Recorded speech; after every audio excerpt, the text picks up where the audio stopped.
ನನ್ನ ಈ 45 ವರ್ಷ ವಿಧಾನ ಪರಿಷತ್ತಿನ ಸದಸ್ಯತ್ವದಲ್ಲಿ ಪೊಲೀಸ್ ಕಮಿಷನರ್ನ ದೊಡ್ಡ ದೊಡ್ಡ ಆಫೀಸರ್ನ ಸಸ್ಪೆಂಡ್ ಮಾಡಿದ್ದು ಇದು ಮೊದಲನೇ ಸರಿ.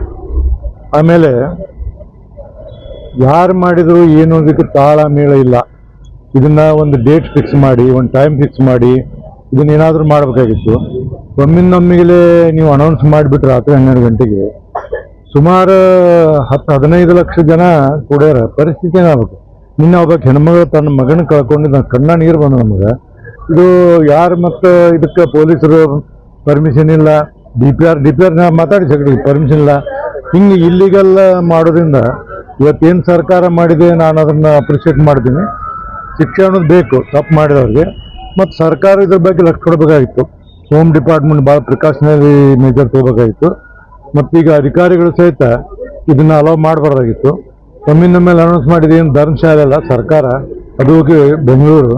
ಇಡೀ ದೇಶದಲ್ಲಿ ಒಂದು ಭಾಳ ಕೆಟ್ಟ ಮೆಸೇಜ್ ಇವತ್ತು ಬೆಂಗಳೂರಿಗೆ ಹೋಯ್ತು. 11 ಮಂದಿ ಅಂತಾರೆ, ಇನ್ನೂ 7 ಮಂದಿ ಏನು ಹೇಳಕ್ಕೆ ಬರೋದಿಲ್ಲ. ನಿನ್ನ ನಾನು ನೋಡಿದೆ ಪಾಪ 13 ಆಗ್ಯಾವ, ಇನ್ನೂ 5-6-7 ಜನ ಉಳಿತಾರೋ ಇಲ್ಲೋ ಗೊತ್ತಿಲ್ಲ.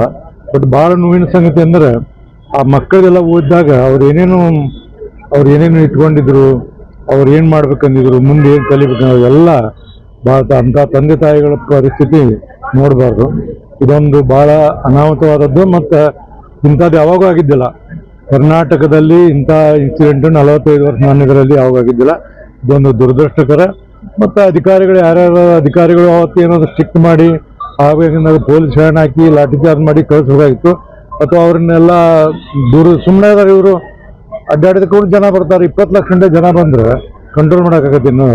ಮತ್ತು ಅದನ್ನು ಅನೌನ್ಸ್ ಮಾಡ್ಬೇಕಾದ್ರೆ ಸರ್ಕಾರ ಸಹಿತ ಸಂಬಂಧಪಟ್ಟವ್ರು ಚರ್ಚೆ ಮಾಡಿ ಮಾತಾಡಿ ಒಂದು ಡೇಟ್ ಫಿಕ್ಸ್ ಮಾಡಿ, ಟೈಮ್ ಫಿಕ್ಸ್ ಮಾಡಿ, ಎಲ್ಲಾದ್ರೂ ಒಂದು ದೊಡ್ಡದಾದಂಥ ಒಂದು ಗ್ರೌಂಡು ಮತ್ತೊಂದು ಮಾಡಿದ್ರೆ ಏನಾವತ್ತು ಆಗ್ತಿದ್ದಿಲ್ಲ. ಎಲ್ಲರೂ ತಪ್ಪೈತಿ. ತಪ್ಪಿದ್ದಕ್ಕೆ ಅದಕ್ಕೇನು ಸರ್ಕಾರ ಏನು ಕ್ರಮ ತೊಗೊಂಡೈತಿ, ಕ್ರಮ ತೊಗೊಂಡೋದು ಅಪ್ರಿಷಿಯೇಟ್ ಮಾಡಿ.